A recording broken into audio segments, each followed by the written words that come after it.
மிக முக்கியமான ஒரு விஷயத்த சொல்றேன், நல்லா கேட்டுக்கோங்க. மிக முக்கியமான விஷயம், வாழ்க்கை பிறப்புங்கிற ஒரு கோட்ல ஆரம்பிக்குதா இல்லையா?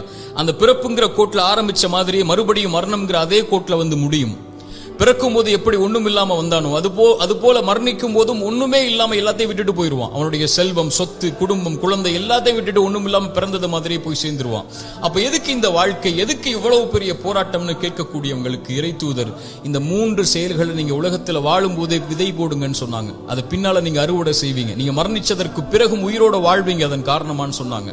அந்த 3 விஷயம் என்ன தெரியுமா? முதல் விஷயம், இறைவன் உங்களுக்கு செல்வம்னு ஒண்ணு கொடுப்பான், அது பிறருக்கு இந்த உலகத்திலேயே கொடுத்து உதவுங்க. அதன் மூலமாக ஒருவன் பலன் பெற்றிருந்தால், அதன் மூலமாக இன்னொருவன் பலன் பெற்றிருந்தால் அந்த தொடர் நன்மை உங்களுக்கு வந்தடையும்னு சொன்னாங்க.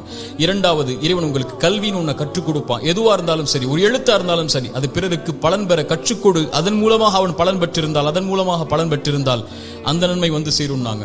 மூன்றாவது, இறைவன் உங்களுக்கு குழந்தை ஒன்று கொடுப்பான். கணவன் மனைவி நோக்கமே அதுதான். அந்த குழந்தையை நல்ல முறையில் வளர்த்தெடுத்து அந்த குழந்தை உங்களுக்காக பிரார்த்தனை செய்யும் அளவிற்கு நீங்கள் வளர்த்திருந்தால் அந்த குழந்தை செய்யக்கூடிய பிரார்த்தனைன்னு சொன்னாங்க.